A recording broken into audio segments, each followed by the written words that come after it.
Dios los bendiga. Bienvenidos a este espacio donde estudiaremos un tema en profundidad fundamentado en las Escrituras. El tema de hoy se titula La mucha letra mata. ¿Alguna vez te encontraste con alguien que dice: no estudies mucho la Biblia porque la letra mata? La mucha letra apaga el espíritu. ¿Será que realmente eso enseña la Biblia? ¿Será bueno que las personas conozcan la Biblia?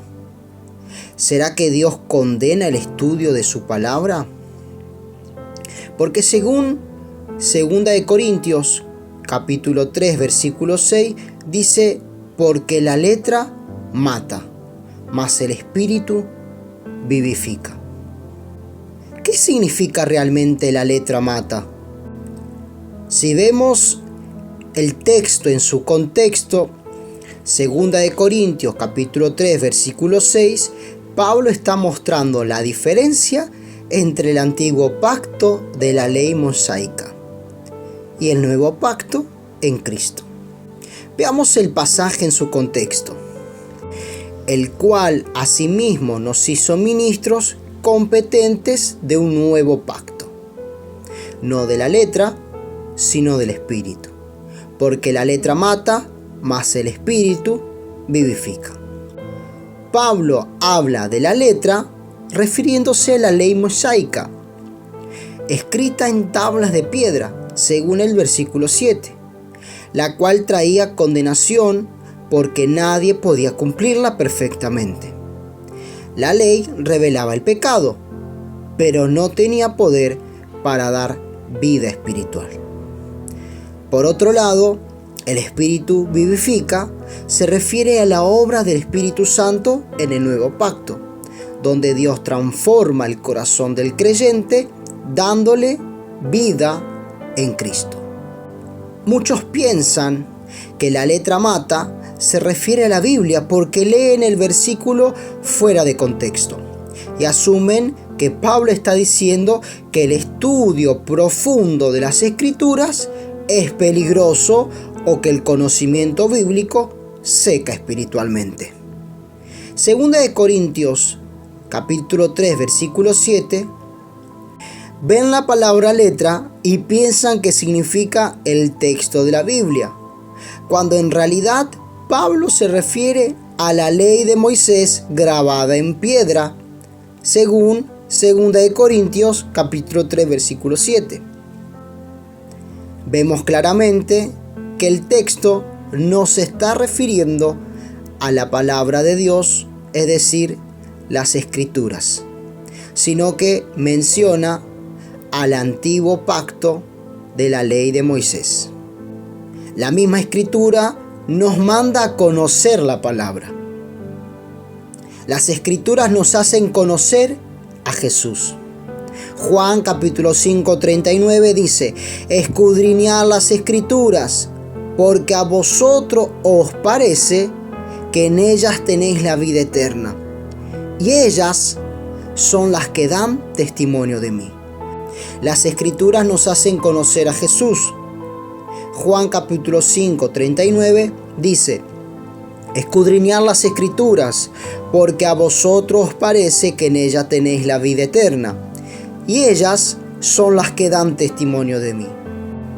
Pablo le dice a Timoteo que debe estudiar las Escrituras. 2 Timoteo 2:15. Procura con diligencia presentarte a Dios aprobado, como obrero que no tiene de qué avergonzarse, que usa bien la palabra de verdad. La Biblia nos manda a crecer en conocimiento. 2 de Pedro 3 versículo 18 dice: antes bien, creced en la gracia y el conocimiento de nuestro Señor y Salvador Jesucristo. Oseas capítulo 4 versículo 6 dice: mi pueblo fue destruido porque le faltó conocimiento. ¿Por qué necesito conocimiento de la palabra? Porque la palabra misma nos da el mensaje que tenemos que ser personas que se ocupen del estudio de la palabra. Personas diligentes. El conocimiento de la palabra nos protege del error. El estudio profundo de la palabra es esencial para la vida cristiana. En Efesios 4:14, Pablo dice lo siguiente: para que ya no seamos niños fluctuantes, llevados por donde quiera de todo viento de doctrina. Este pasaje deja claro que el creyente debe crecer en el conocimiento de la verdad para no ser fácilmente engañado. Un cristiano sin fundamento bíblico es vulnerable a las falsas enseñanzas. Pablo enseña a los creyentes a crecer en la verdad bíblica para no ser como niños espirituales, manipulables por cualquier doctrina. Jesús dijo que tenemos que escudriñar las Escrituras. Pedro dijo que tenemos que estudiar la palabra. Los profetas del Antiguo Testamento también dicen lo mismo. Jesús enseñó lo mismo. Pablo lo mismo. Pedro lo mismo. El Antiguo Testamento enseña que tenemos que estudiar la palabra. Entonces, quienes argumentan que saber mucho es malo, están contradiciendo la enseñanza clara de la Escritura. El problema no es el conocimiento en sí, sino la falta de aplicación. Un creyente maduro no solo estudia, sino que vive según la palabra.